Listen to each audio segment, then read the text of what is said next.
Good afternoon, ladies and gentlemen, and a very, very warm welcome to Pakistan's pavilion at Davos, Inspiring Pakistan. We'll start the event with the name of Allah, the Qirat. بسم الله الرحمن الرحيم قل هو الله أحد الله الصمد لم يلد ولم يولد ولم يكن له كفوا أحد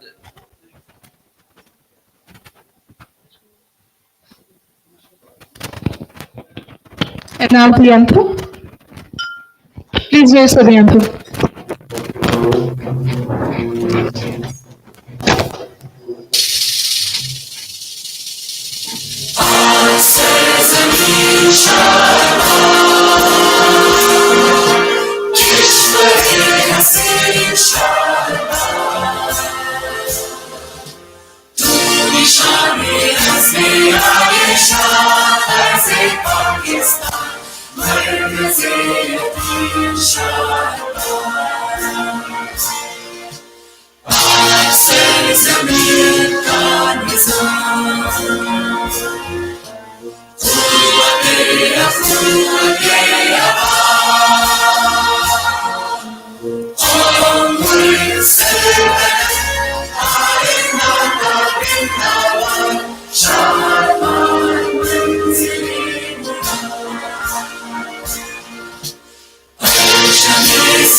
A very good meal awaits you, but also a lot of intellectual stimulation. We have a fantastic lineup of speakers. My only request to all of them are, because they are so learned and they speak so often, but today I'll request them to limit themselves to maybe 5 to 8 minutes. But we'd love to carry on the discussion post your initial input. So the theme for the last two World Economic Forums were polycrisis, and that term proliferated globally. In Pakistan, you heard about people talking and saying about what is polycrisis and how do we address it. And this time it is crystallized into chaos, conflict, and climate change. But with this backdrop, we invite you to imagine an inspiring Pakistan. And why this title?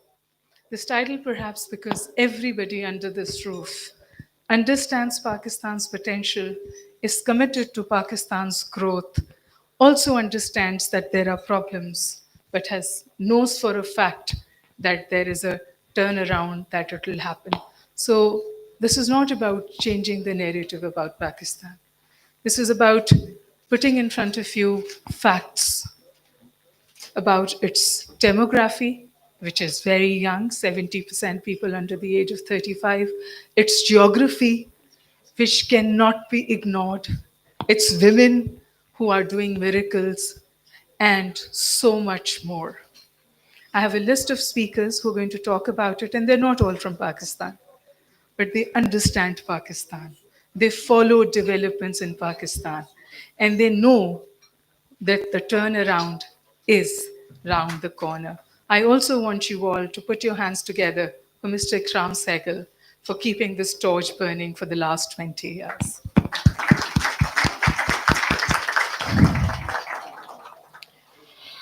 So, my first speaker is Michael Kugelman, director of the Wilson Center for South Asian Institute. He also writes on policy affairs, and at least 50% people in this room follow him on Twitter.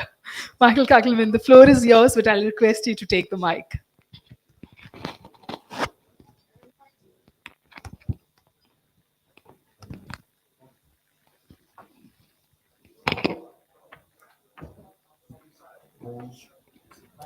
Thank you for.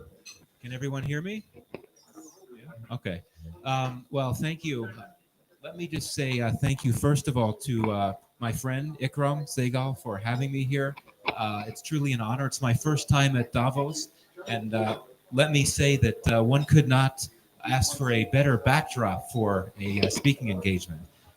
So in my brief comments, I wanted to frame this comment as a paradox. I would argue that there are few countries that have as many untapped. There are few countries that have as much untapped potential as Pakistan does. But few countries have faced as many obstacles in tapping into that potential. This is what I find inspiring about Pakistan. The potential it has, the wide array of resources that it has. And when I talk about resources, I mean that both literally and figuratively. One, let me talk about territorial resources. So here I'm talking about the highly strategic real estate that Pakistan occupies. I mean, you all know this. If anyone has looked at a map, no matter where one's from, Pakistan serves as a gateway to the Middle East, to Central Asia, to East Asia.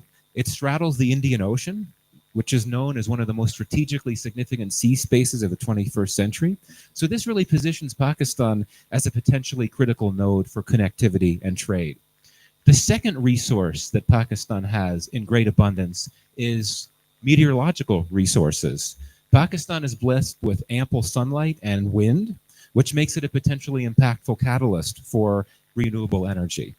Third, and this is something that everyone knows about, I don't need to go into this, mineral resources. Pakistan is a country that's blessed with significant levels of mineral reserves. Fourth, again, something that we all know about, and this was alluded to before, human resources. A large, young, and increasingly urbanizing and tech-savvy population. The median age in Pakistan has been about 21, 22 for a number of years, and the median age over the next few decades is going to stay quite young, according to UN projections, in the 30s. So this positions Pakistan potentially very well for what demographers refer to as a demographic dividend. Few countries have youth bulges as large and long-term as Pakistan's.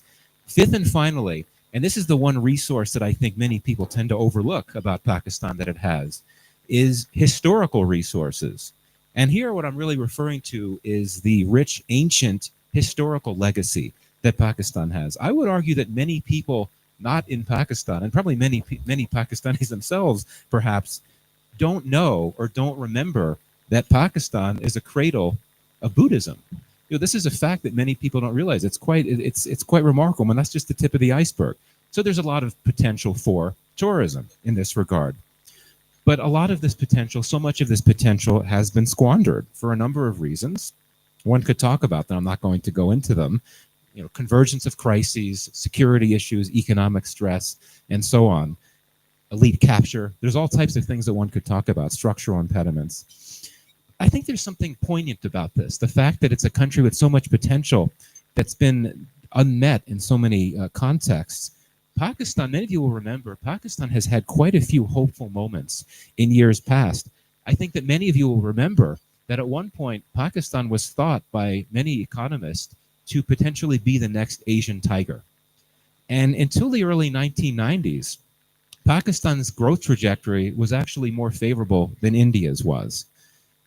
And I think if we want to look for a microcosm of this trajectory, I would actually suggest Pakistan International Airlines, which is something that I'm sure many of you have heard of. It's the state airliner. PIA was once arguably the best airline in the world, unequivocally so. But if you've seen what's happened to it in recent years, things have gone in a different direction. A number of things have happened that have put it in a troubled state. So this is, I think, what makes this discussion difficult. There is much potential. There's been hopeful moments, but then you have continued challenges. One argument that's often been made about Pakistan, and often convincingly, is that it's resilient. This is really important. I think when you talk about what's inspiring about Pakistan, this is another key area to highlight. Pakistan doesn't let all these setbacks bring the country down. And this enables the country and its people to bounce back from catastrophic flooding, from terrorism campaigns, from economic stress, and so on. This is very true. And again, I find this very inspiring about Pakistan. You've had magazine covers. I think Time magazine at some point after a particularly horrific flood in Pakistan that described Pakistan as the world's most resilient state. Pakistan has also been described as the world's most dangerous country by certain Western magazines. So it's nice to see this reference to Pakistan in the Western media as the world's most resilient state. But what I worry about is that if you make the resilience argument too much, it risks becoming a crutch. The resilience essentially becomes an excuse to accept the need to just get by, stay afloat, muddle through, which is another term one hears a lot about Pakistan, and not take the big steps that need to be taken to address the deep-seated issues that cause the problems that require the resilience. I do think Pakistan can tap into the potential in some of those areas that I mentioned earlier with relatively little effort. If the security situation were to permit, and if visa regimes were sufficiently efficient and liberalized, there's no reason why Pakistan can't make more inroads in its tourism industry. But I think we can all agree that a lot needs to change on very deep levels in order for that potential to be tapped into fully. I won't go into that now. I think it's probably not my place to be leading that discussion, but I'll end with just one thought on what I think would better enable Pakistan over the longer term to start capitalizing on all that untapped potential. If I may, the country's leadership, not just the current leadership, any leadership, needs to truly invest in society, invest in the masses. Access to healthcare needs to be increased on mass levels. Public education needs so much work. We talk about all the kids not in school in Pakistan, but there are also many kids that are in school, but they're not learning because of missing teachers, because they're being taught in a language that they don't understand, or because their families don't have the money for the transport needed to get to school. If you invest in your young people and educate them and keep them healthy on mass levels, good results will follow. So I'll end there. Thank you very much.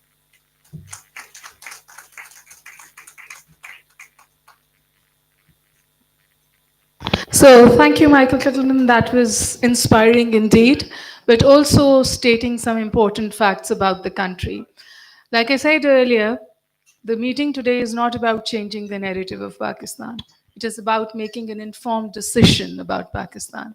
And that is why we have people like Michael talking about it, because he constantly follows developments in Pakistan, also does some very objective commentary on it, and we all look forward to it. And now I'm going to invite Adam Weinstein, Deputy Director of the Middle Eastern Program, Quincy Institute, to share his views with us. Again, a view from the US. Well, first of all, I agree with everything that Mr. Kugelman said, especially about the visas at the end. It's actually a travesty that Pakistan is not a top tourist destination, and I think that can change someday. I'd like to thank Mr. Segal and Pathfinder and the audience for being here. And, you know, it's a bit of a cliche, but they always say if you're the smartest person in the room, you're in the wrong room. Well, I'm definitely in the right room because there's so many more qualified and erudite and knowledgeable people than me. I feel ill-equipped to even be up here. But nevertheless, I'll share my thoughts. I want to take us back for a moment because Mr. Segal had asked me to think about Pakistan's place in the world for this talk. And there was a man named James Michener who won the Pulitzer Prize in fiction in the United States for his book Tales of the South Pacific. But he also published another book in 1951 called The Voice of Asia, and it was a collection of essays in which he had gone around Asia to China, South Korea, Japan, I think Malaysia, and also to Pakistan, and he shared his observations. He wasn't a researcher or an expert, he was a writer. And these were, I'm going to share with you a couple lines from his essay on Pakistan that was published in 1951. He wrote, "I have never seen so hardworking a government as Pakistan's. It is literally picking itself up by its own intellectual bootstraps." He wrote, "Pakistan defies the law of political gravity. It should have collapsed long ago, but it has become instead one of the most vital nations in Asia." And he also wrote, "Politically, economically, and socially, Pakistan is one of the most hopeful portents in Asia."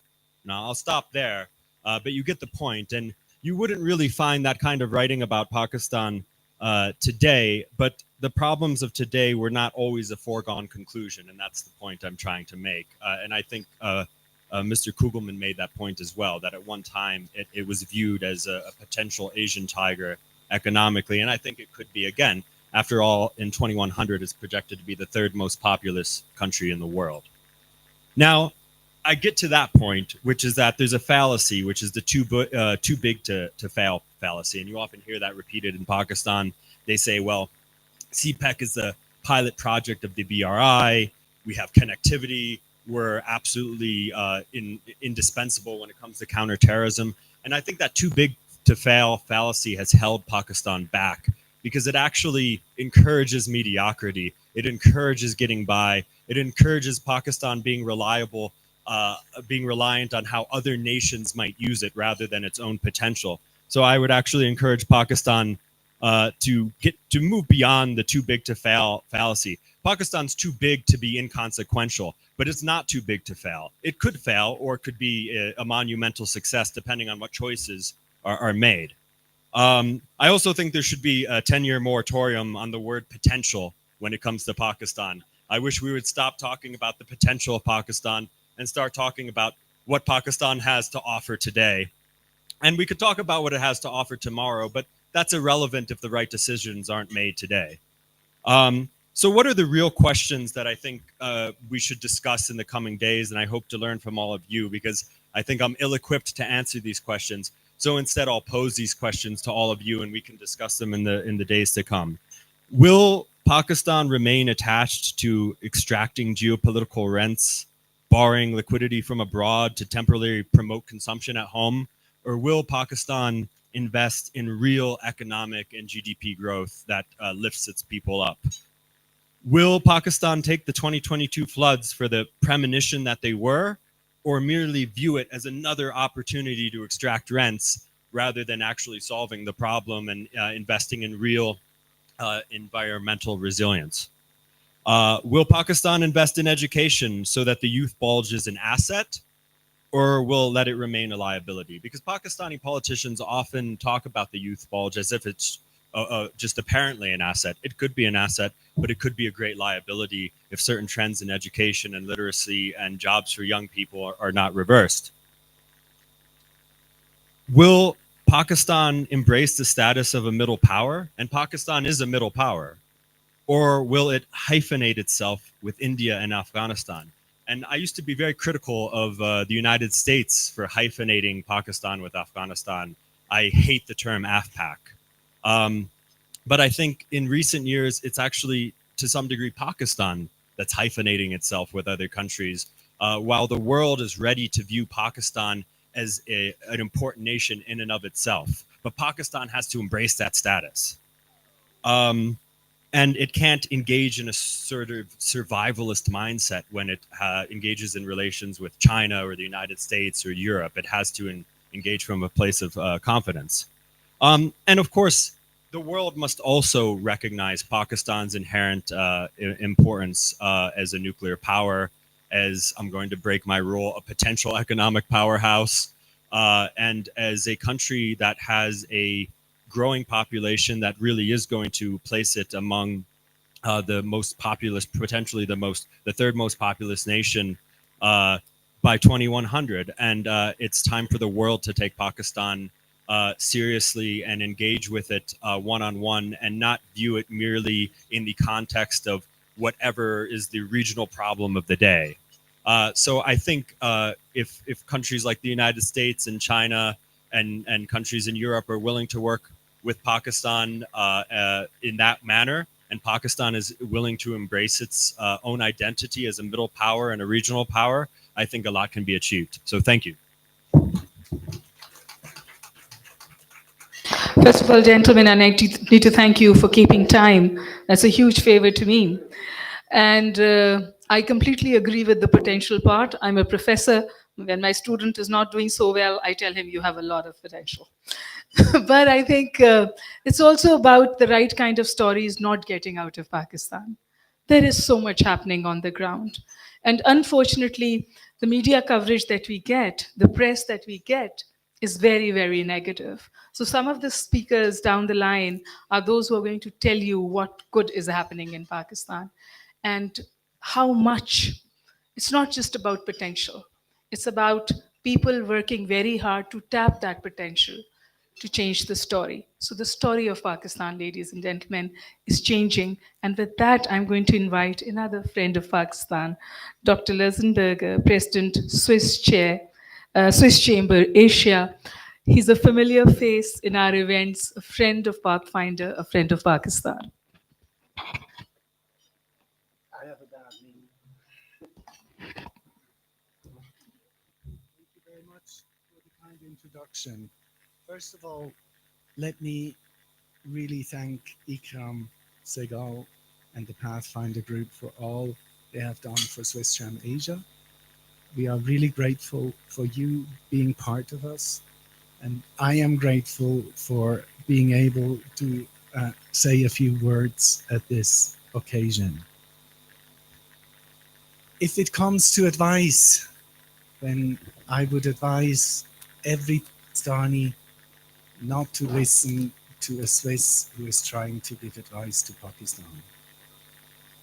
Because, as you can imagine, Switzerland, the rest of Switzerland, not Davos, but the rest of Switzerland doesn't know how to deal with chaos. The rest of Switzerland doesn't know how to deal with polycrisis, because we are used to many crises. Whereas Pakistan, over the years, they have learned to deal with that. That leads to a certain amount of up and down.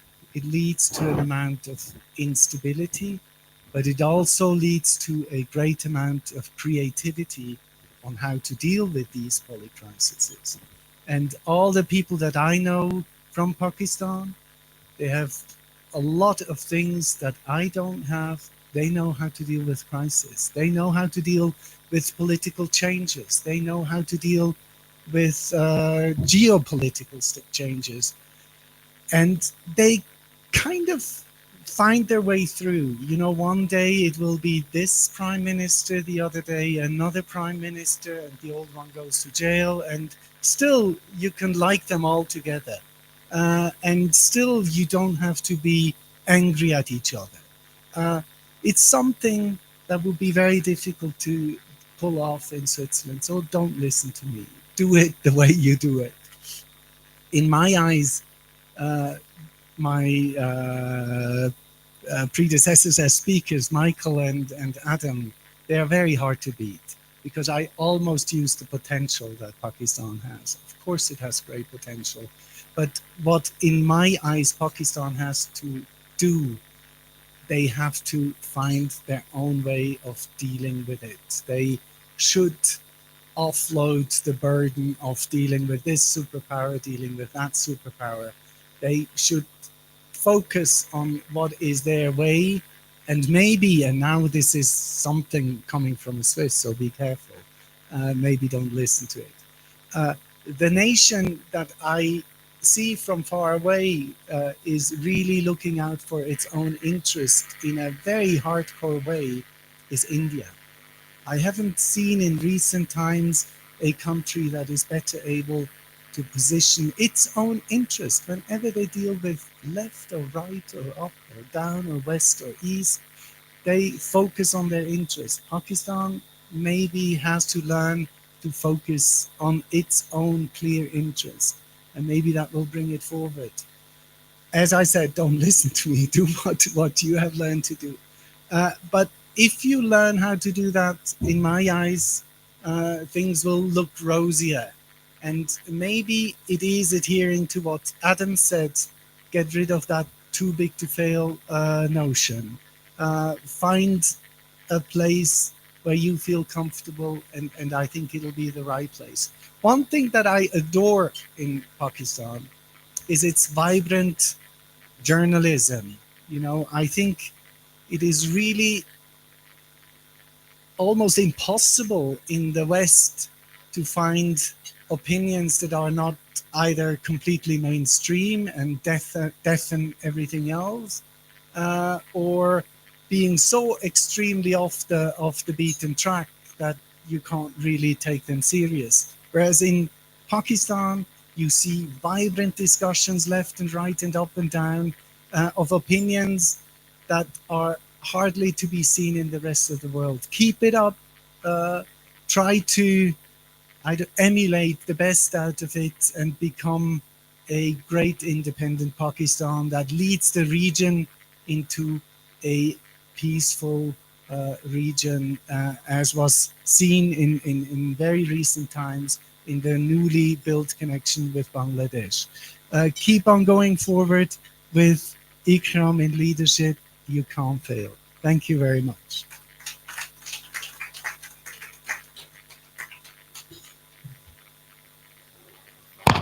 Thank you so much. And now we have what I call the face of Pakistan. The, the young, the fresh thinking that Pakistan is now known for, the startups, the entertainment industry, the journalism, the new face of Pakistan. I will invite Mr. Habib Paracha to say a few words.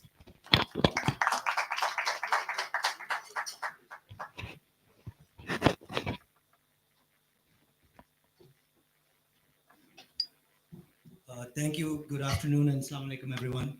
So, first off, thank you very much, Mr. Sehgal, for having me here. You know, when we speak about Pakistan, I've spent a fair amount of time. My background is that I'm from a family that has done business across the length and breadth of Pakistan. I've had startups in the US.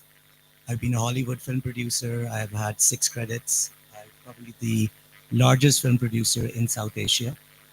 And I've also created a 11 and a half minute musical journey through Pakistan called Wada, which you will find on YouTube. So whenever I think about Pakistan and its potential, that's the word we're not supposed to say, I see that there is a bright hope. But why is it that we're not reaching it? We've been having conversations, people coming in, telling us what we're doing right, what we're doing wrong, but it doesn't materialize into growth for some reason. So where is the problem? Because you have to address the problem. I mean, it's one thing to be an ostrich, but if you really want to face the challenge head on, you have to address it. And the best thing we have is that we have a population where the median age is 21. And I was actually at an event earlier today where the CEO of Regeneron, which is a biopharmaceutical company, said this, and it really, really resonated with me. He said, you have to challenge dogma. So you have to take it on, because if you want to innovate, if you want that growth, you can't accept things as they are. You have to move forward. You have to challenge. You have to accept that, okay, we got something wrong. Because that's the only way you're going to move forward. And that's the only way you're going to be able to fix things. And that's where the youth plays a very, very large role, which sadly at the moment is not represented in most conversations. Every election I see all parties, they will talk about how the youth is so important. But when it comes to execution, it's very limited. Sadly, that job creation, that enablement, which comes from creating startups or empowering them, is not happening. And I think that's a problem because of the mindset. Because either it's exposure, I mean, our 5-year plans, which we often like to quote that have been taken by other countries as well and converted into really successful models. Why are they not converting for Pakistan? It's not that we don't have the right ingredients. We have a very, very talented workforce, young population. We have all the resources, amazing locations, but it's not happening. So where are we going wrong? That has to be addressed. And a lot of that has to do, in my opinion, with exposure. Because why is it that we're in Switzerland and having this event, and imagine if an event like this was happening in Chitral, would even people from Karachi go? Highly unlikely, because a lot of people are just not as aware. Would people from abroad come? Maybe they'll come to Islamabad. Would they go to a lot of those places for an economic event, not a tourism event? Probably not. And that's the narrative that we need to change. It's not going to happen overnight, but that's where you have to partner up with the government. And the ideas come from the private sector. And I am representing the private sector, but I'll say that even in that, the private sector has also not really played its part, because we accept everything as mediocre and we say that's fine. So the way to do it would be if we actually bring in the right expertise, we focus on the youth, and we address the problems that we have had by first understanding what they are. Like, for example, if I had to write policy, I can make you 50 companies in a month. It could be worth $100 million. Why? Through technology. And I know we are going to have a panel on digital Pakistan, because technology is the game changer. If you notice, for those who saw the US President's inauguration yesterday, all the top CEOs of technology companies are there. So why is Pakistan not building out? If you look at Indian stock market, if you look at the US stock market, if you look at the UK stock markets, it's primarily technology companies which are leading and at the top. Where are the Pakistani technology companies and why aren't they there? We have maybe one or two, whereas we have a population which represents almost, it's like the fifth largest country on the planet. And this can easily be done, because no problem that Pakistan faces is a problem that's not been addressed or solved by the rest of the world.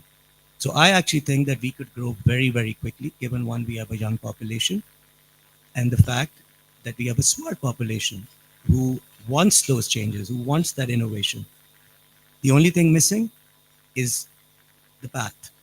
And the path comes with partnerships, through international partnerships as well as local partnerships, and creating that ecosystem where people are able to thrive and live a happy and content life.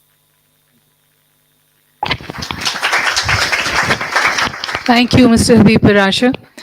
Habib Paracha, I like to think, is the new face of Pakistan. There are many like him.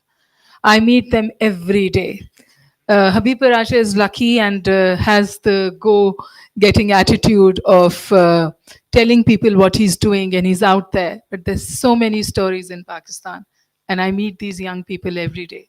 The only thing that inspires me about Pakistan is being in the classroom, because I know the turnaround will happen there. With the population 70% under the age of 30, how can it not happen? And also because you'll also hear from the government is now committed to it.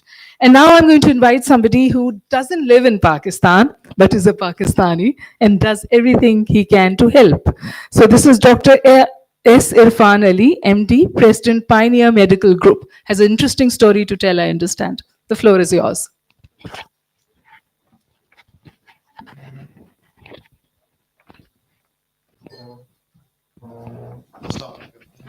Thank you so much for having me over here. This is back in 1997. I landed up in Chicago. Went to my orientation, first orientation at a large hospital. And during the orientation, one of the people who was sitting next to me asked me, "Where are you from?" And most of the time, sometimes when you say from Pakistan, it is not the right connotation. Sometimes people like to hear. Regardless, I said I'm from Pakistan, and he asked me, "Do you have cars over there?" I looked at him and I said, "This is one of the reasons why all these camels we use to build this new nuclear bomb. It was just very difficult to take that." My point is that Ikram bhai, what you are doing today, it is the brand recognition. It is creating influence, being a strategy to have all of us over there. So people can see what potential, opportunity, potential exists for us.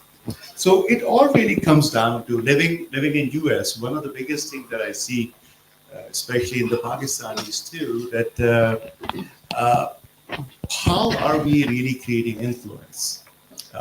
Influence is not just done by buying beautiful houses or Lamborghinis and all of those things. What are you doing for the communities that you live and the communities that you come from? And I think it all really comes down to that what difference you are trying to make. Now, one of the things that when I came to America, started as a physician, trained in Boston, came down to Tampa, and started to think how to do things differently. We created multiple healthcare companies, but one of the things that we do is teach individuals how to improve their leadership and how to improve their influences. One of the things that I'm doing in this hospital in Karachi right now, that we send experts from our companies back to Karachi and work with the workforce, including the physicians, how to improve their influence, how to be better leaders, how to teach others how to be better leaders. And I think this is the best thing that we can do apart from brand recognitions, making sure that we teach our young individuals how to create strategies and not just create ideas and strategies, how to execute them. And I think that that is one of the biggest things that I see, that everybody has an idea, but everybody doesn't know how to execute it. And I think people in and around the table, I know that they can definitely do that. Now, another thing that I feel very strongly about.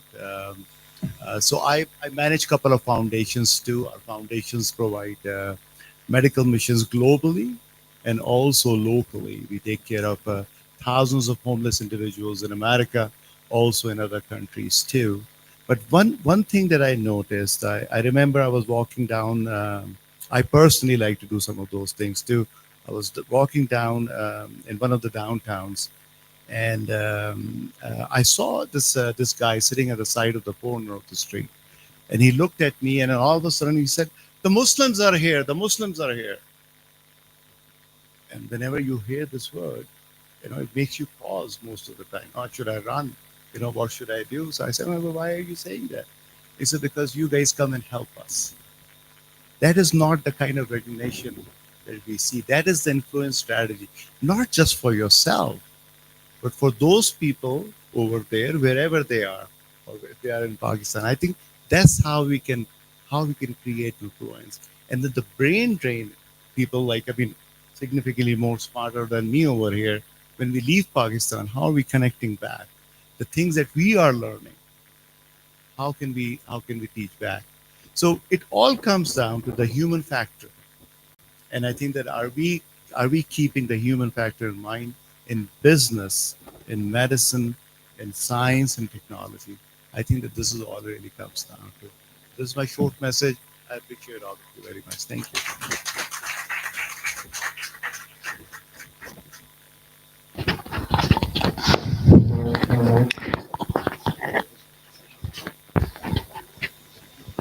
Dr. Irfan Ali mentioned Indus Hospital.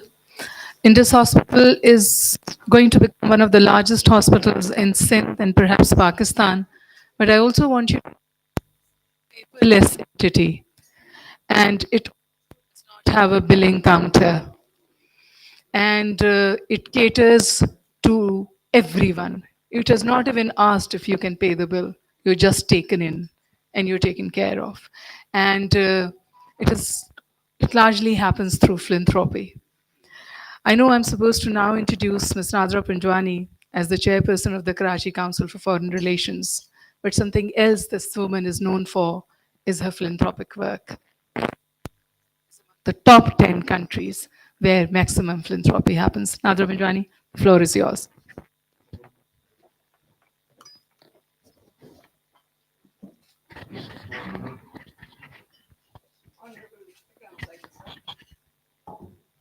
Distinguished guests, ladies and gentlemen, Assalamu alaikum and good afternoon.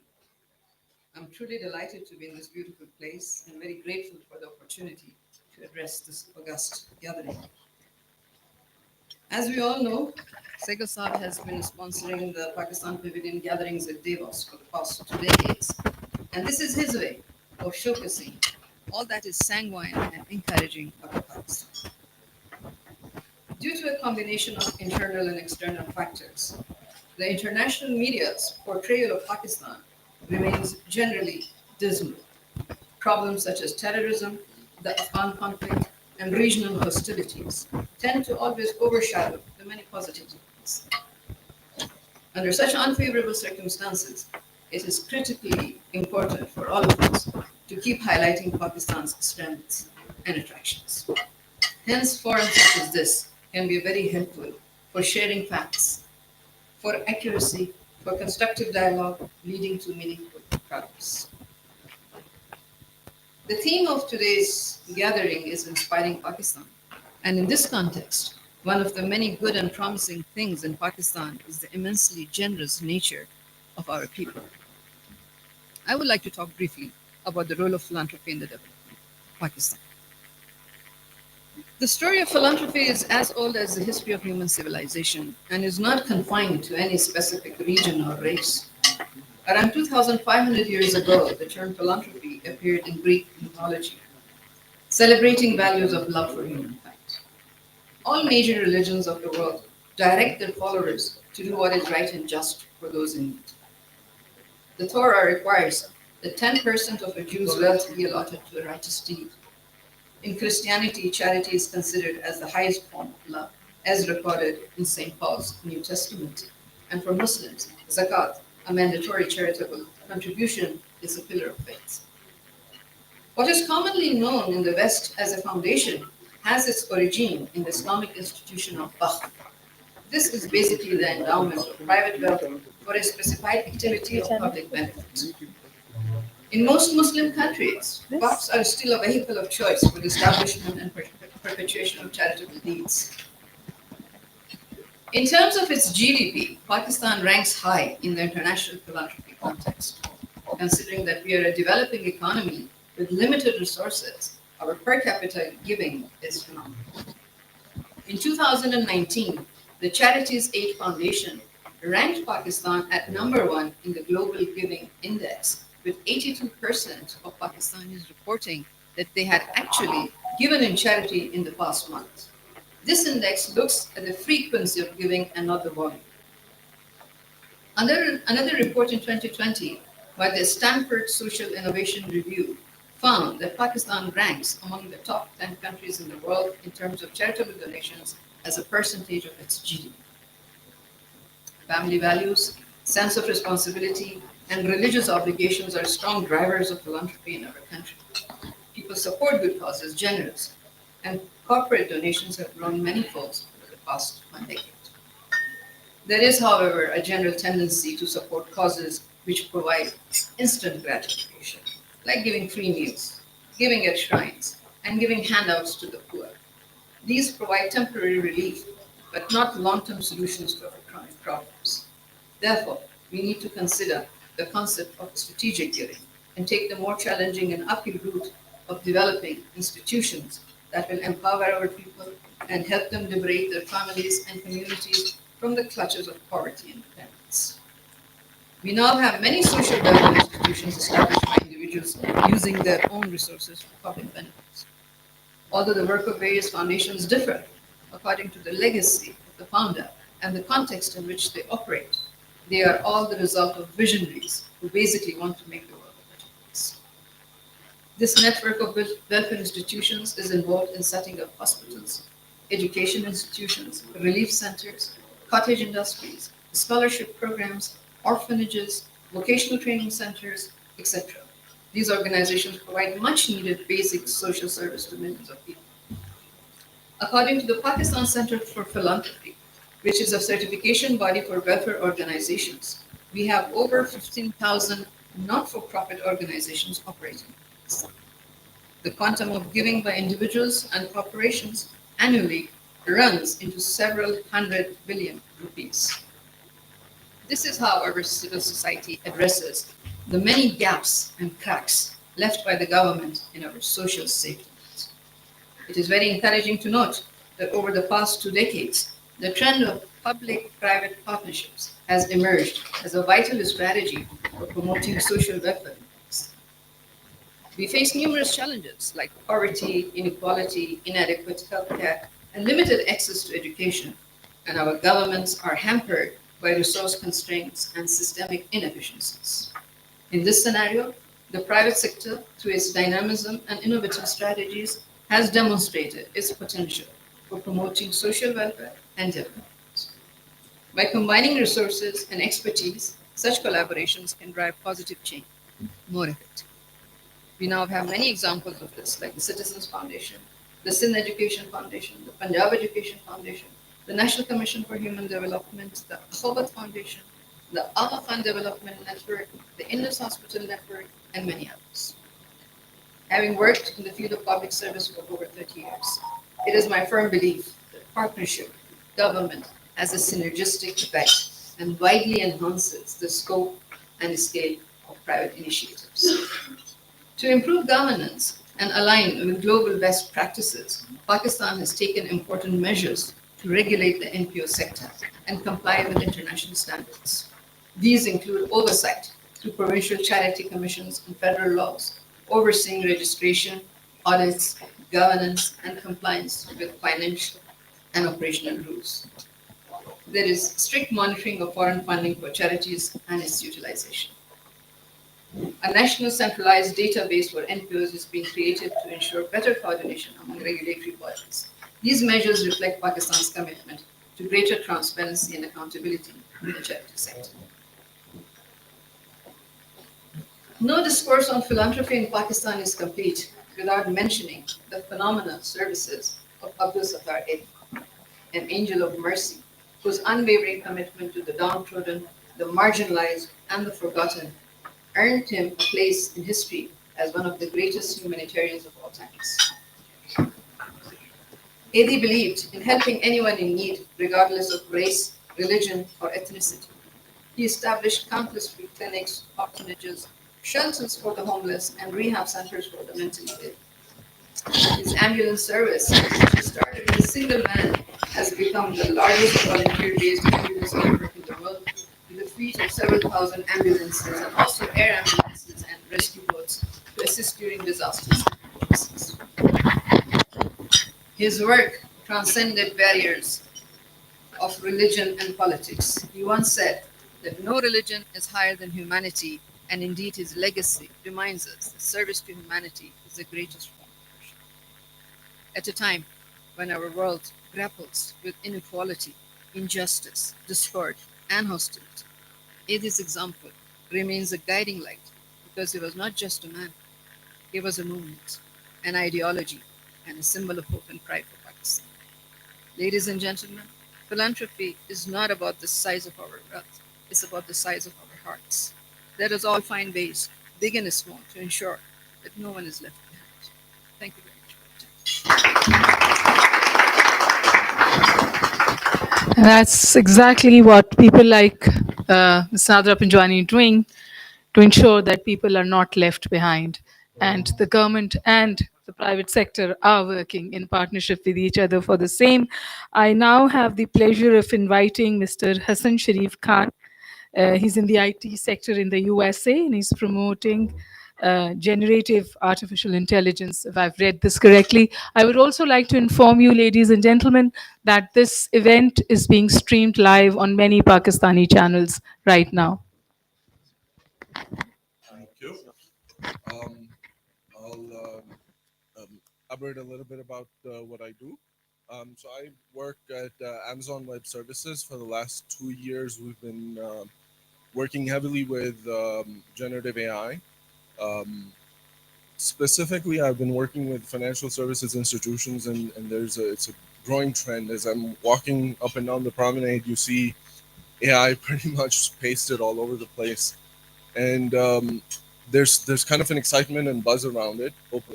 ChatGPT and OpenAI's created that buzz around it, but most of you have interacted with it through some kind of a chat interface to ask questions and get answers, and you're fascinated a little bit about what's going on in terms of a computer being able to answer something like that. So I want to take a step back and kind of talk a little bit about what it is, what kind of impact it will have, because there's still quite a bit of confusion around it. And then I want to tie it back to what opportunity it presents for us in Pakistan. So to begin with, I kind of want to start with a step back. 9 languages die every year globally. They disappear because the speakers are no longer associated with it, or the language dies for many reasons with technology that's accelerating as well. Every language has inherently tied to it some morality or a culture tied to it. Some cultures can't exist without the language existing. And that sort of is a very important part of this, because um, I'll give you a couple of examples. If I sold you a calculator and I said this is a very honest calculator, in the English language that doesn't make sense. It has to be an accurate calculator. Why? Because inherently the word has a possibility of the word honest being used for something that has free will and can potentially do the opposite and tell a lie. So an honest calculator is not something you end up buying. You want the accurate calculator. Now imagine I build I build a artificial intelligence on the English language. Behind the scenes, they're called LLMs. You'll hear that term quite a bit as you go around the conferences.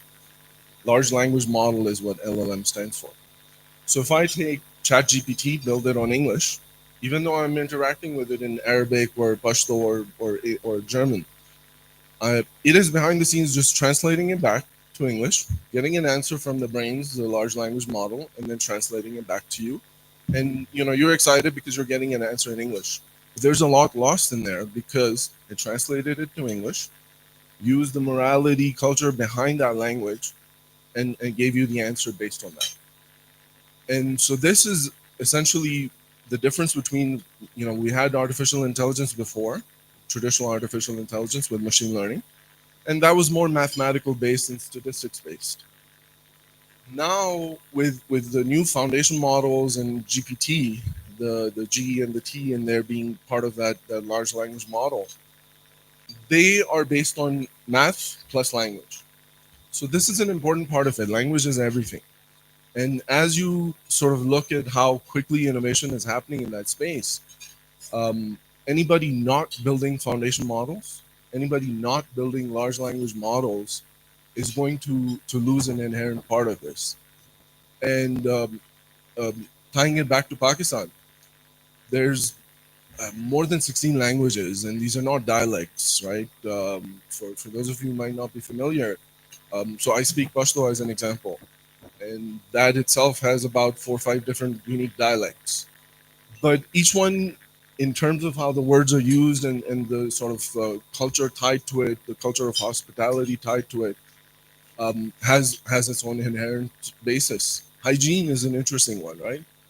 How do you kind of look at hygiene from a culture like Pakistan or culture like abroad, right? Like if somebody's interacting with a chatbot and asking questions about a hygiene, there's inherent cultural things in the language and the responses coming out of it. And that's just a minor example. So it isn't important for Pakistan to build not one, but at least 16 large language models that are going to preserve those languages. And now let me kind of tie back to what it would take to do that. At this point, you've come across OpenAI and how many billions of dollars they're raising. We've seen the acceleration of investment in China and how they're using some of the existing some of the existing models to build new ones, which is an interesting development. But the reason for the large investments is that there is an infrastructure. Power is a big part of it. Water, and then the ongoing energy costs associated with that, clean water supply to get the infrastructure, the hardware built for it. and then hosting those models and then doing continuous training on them for you to build the next level. So this is a great opportunity because we were talking earlier. Even the most expert person on generative AI has maybe 2, 3, 4 years of experience at this point. So we're at the starting point, and this is kind of similar to when you look at web apps and mobile apps and web development in the 90s. This is the 90s right now when it comes to generative AI and app development on generative AI based applications. And the impact of this is massive because if you look at each one of you have come from various disciplines. We heard some of the speakers. Most of your employees are currently doing work that is 80% of it is of your daily business is automated. The employees exist only for the exception scenarios because you really need the employees to make sort of quick decisions. That's where generative AI plays that role. So it is going to be pervasive. It is going to change a lot of how you do things, and as it changes that remaining 20% that IT till a couple of years ago was not able to tackle, that has massive impact on employment, how you measure GDP. And Pakistan has this excellent opportunity for having it being in the position with the sort of IT consulting houses being in a position where we're developing and kind of offering a cheaper alternative in an English-speaking country to what India was doing in the 90s. And so it's an excellent opportunity to kind of step in and double down on some of the education we were talking about earlier, from producing data scientists, the hardware, the infrastructure associated with it, and then power supply is going to be huge. I mean, we've struggled in Pakistan with electricity, but now if you're going to host those foundation models in the data centers, that power supply, that water supply consistently is going to be critical because otherwise you're going to incur downtime. So I'm going to violate the potential word again, but essentially there is a huge potential in this space to kind of leapfrog some of the competition because everybody's starting out. So that's my inspiring message for the coming years, and hopefully we'll do things in that space. Thank you.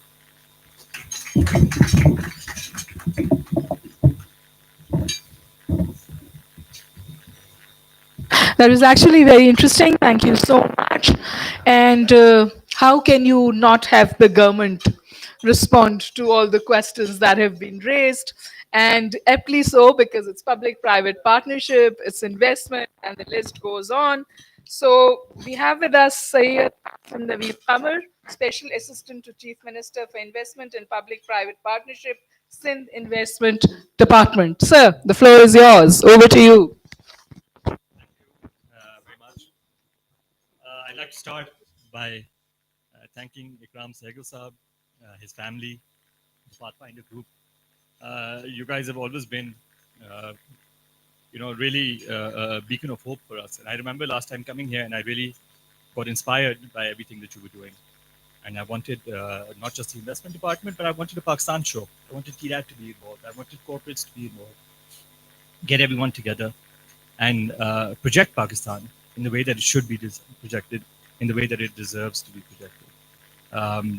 So anyhow, I know everyone's. I don't want to stop you from getting into your food. There's a couple of things that I wanted to talk about. When we're talking about inspiring Pakistan. Like Michael, you said, Pakistan's got all the right ingredients, right? It's just putting everything together. For some reason, I feel like we went wrong somewhere. Whether it was consistency in our policies at the government level, whether it was that lack of focus or positioning ourselves, like we talked about, and what should that position be, and what is it that we are trying to achieve? I think sometimes we also, at the government level, lack that focus, and that is something that we as Pakistanis, as the government, should focus on and try to give ourselves a direction so we can take that trajectory. No doubt, Pakistan is a resilient country. Whether it's our geopolitical situation, wars, floods, now climate change that's creating this huge impact. We had floods just a couple of years back, And Pakistan doesn't really create those sort of emissions that would create so much of an impact. But we have to face the consequences from those impacts. The floods a couple of years ago really taught us a lesson, really brought us together as a nation. Federal government, provincial governments were all working together. And we had a lot of collaborators and partners from around the world. And I feel like that is an inspirational story because what we have learned from that and where we stand today. And I've got the CEO of SPHF with us here today. SPHF stands for Sindh People's Housing Foundation.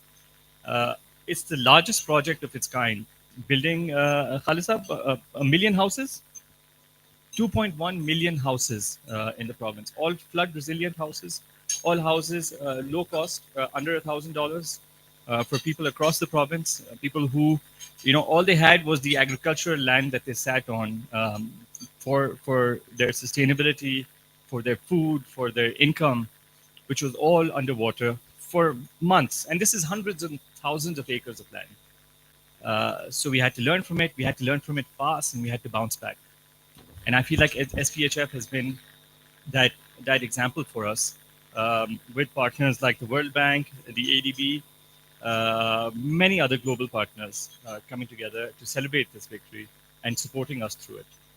On the other side, we're talking about public-private partnerships. That's my favorite subject to be talking about, and that's what I represent here.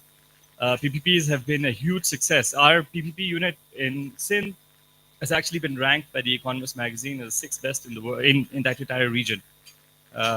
Very transparent mechanism. We work with the best partners, again, World Bank, ADB, ENY, KPMG, PwC. We have a very transparent process. I'm glad we talked about Indus Hospital because Indus Hospital is also a partner of the Government of Sindh. Government of Sindh alone gives them over 8 billion rupees every year annually. But that's just one example. We have SIUT, we have NICBD, we have another project that was a flagship for us that we not very popular here, but Tharkol, for example, huge project for the government, for the people of Pakistan and the Government of Sindh. We hope to use these skills on PPPs that we've developed for other projects, for agriculture, for food security, for education, technology. EV infrastructure is something that we're developing right now. So much, again, so much potential, but but I think we just need to channelize everything and bring it together. And I'm glad that forums like this give us an opportunity to talk about some of these cases and to learn from people like yourself from an outsider's perspective. That really helps us and motivates us to get in the right direction. So I let you all get back to your lunch. Thank you so much for having me. It's an honor being here. Ikram Saab, thank you. So thank you, Syed Kasim Naveed Kamar Saab. And now I will invite co-chairperson Pathfinder Group, Mr. Ikram Sehgal, for the vote of thanks. But I'm going to warn you, his vote of thanks carries a lot more. So over to you, Mr. Ikram Sehgal.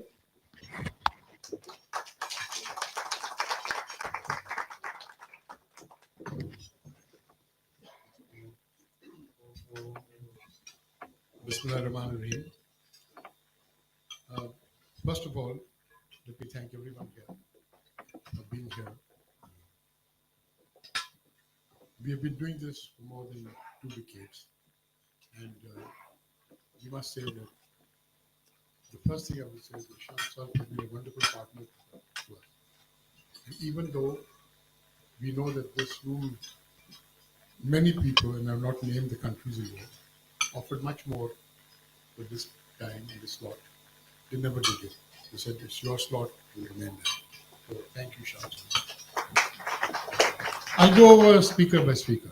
Michael, thank you very much. I mean, you really are an objective voice that really tells us the real things about Pakistan. And we're always grateful for it. And you did ask me, if I do remember, and both you and Adam asked me, what do you want me to say?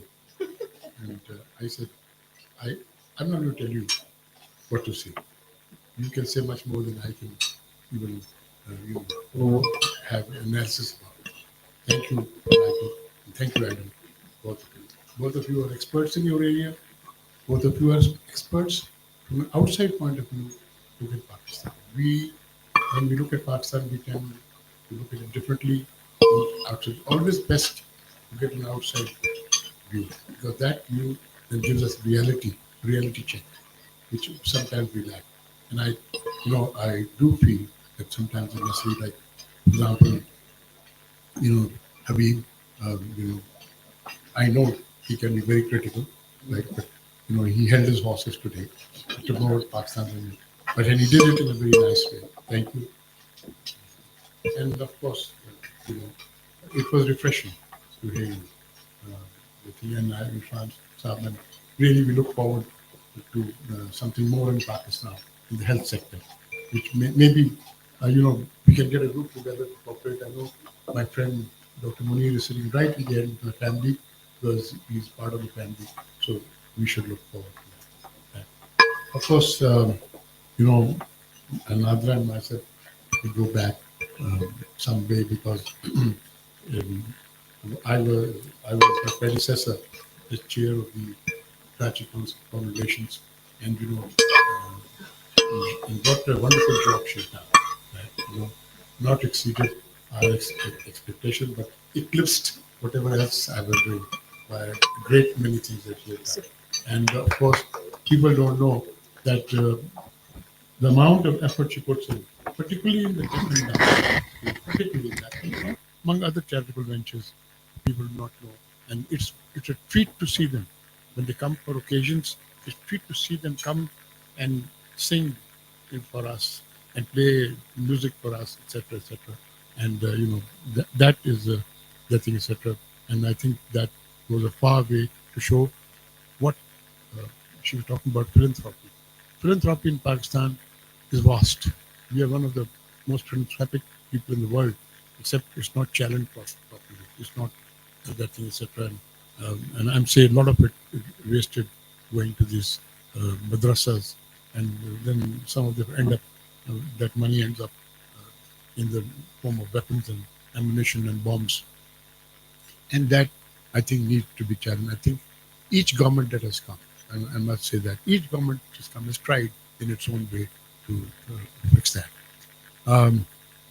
Urs, we have long association with the Swiss Chamber. You have really been a great partner all this time, and even in our work.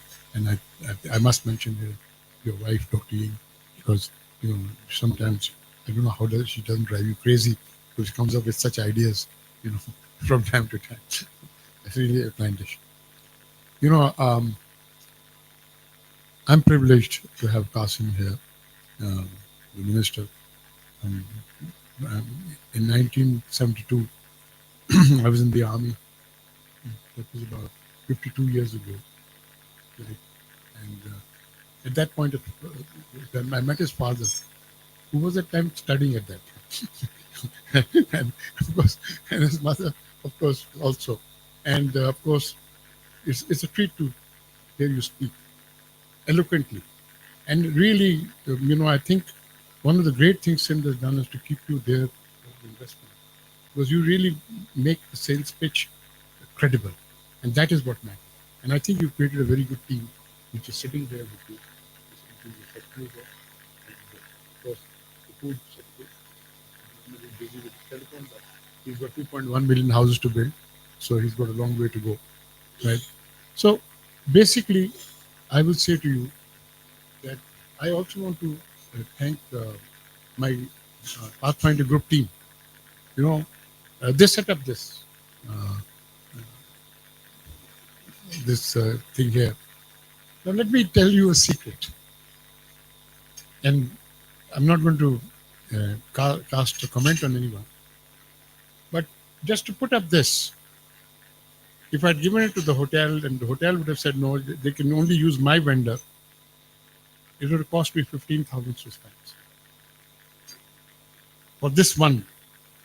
So I'm not talking about the panels which you're going to have tomorrow and day after. So you multiply 15,000 and 75,000 Swiss francs. I thought that that was good enough to bring 20 of my people with me to set this up. And this includes the chief operating officers and Salman is here also, and then Samad is here, right? These people, they set it up themselves with their own hand. That is what counts. That you have chief operating officers working with their hands to project not only Alphabet Group but Pakistan. And that is what Pakistan is, what Pakistan youth is. And I think it's always good to have a son like Zara, right?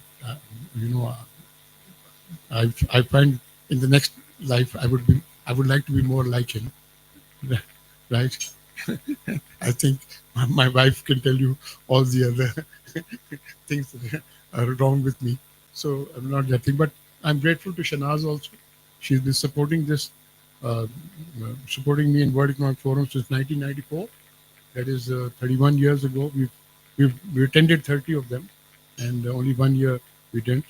But it's always good to have homegrown support for your work. And we have a lot of young people here, bright people from Pakistan. And I'd like to mention here, Junaid here sitting with me, head of HCP, and Farid Alam, whom I always look forward to find out what's going wrong with the economy. And he then tells me what's going right with the economy because he says buy stocks. I never indulge in stocks and shares, unfortunately. And I'd like to thank especially a special friend of mine, Paul Birchie. Paul Birchie, the owner of Panorama for over 50 years, right in the center of Davos. He sold it 2 years ago.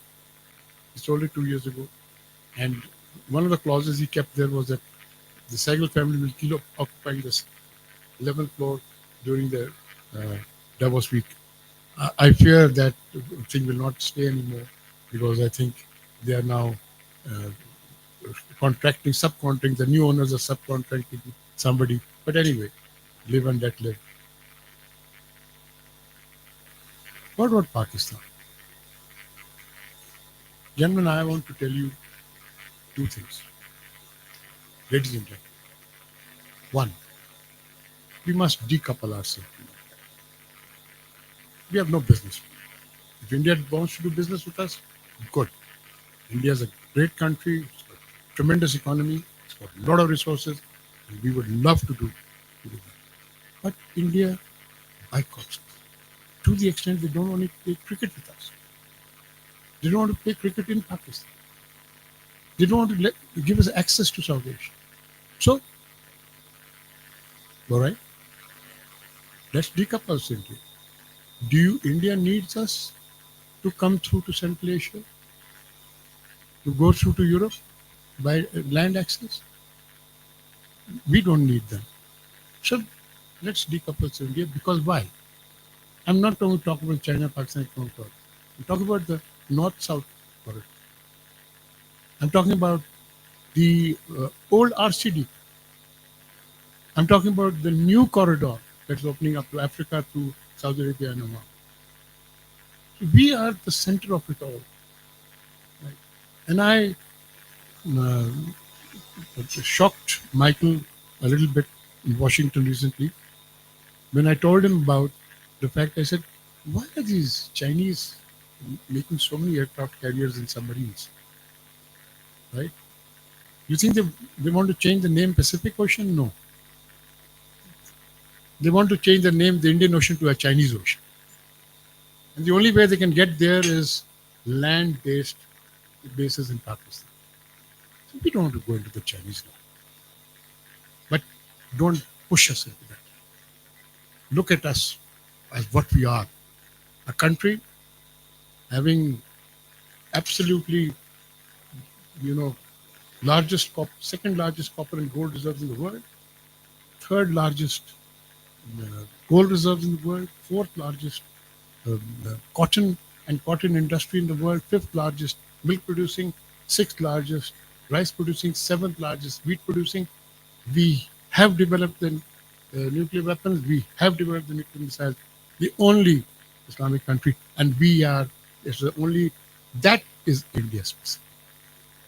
That is why nobody, I think now people may raise their voices, etc., etc. That is India specific.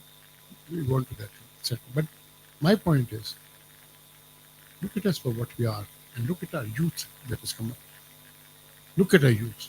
We have a product here which we'll talk about not tomorrow or day after, which the World Economic Forum is sending the head of the Edison Alliance to talk about it, to talk about this product, which is basically it is something that reaches out to the poor, so that it is a financial inclusion, human empowerment thing given by the World Bank and regulated by the State Bank of Pakistan, etc. But the youth of Pakistan developed it. Nowhere. It's a product which has no equal. But my point is, it's the youth of Pakistan developed it. So thank you, everybody. And at the end, I'd like to thank my partners, Community Global Solutions. Here we've got the majority owner here, John de Blasio, Dr. Khaled, and Ben Shield, who lost my overcoat many years ago in this in this place, but I can forgive him for that because he remains a good friend. He bought a new one for me. So thank you, everyone. Thank you for being here, and please, we look forward, God willing. My wife keeps telling me not to tell my age, but I'll probably be 79 this year, and hopefully next year I do this again. Thank you.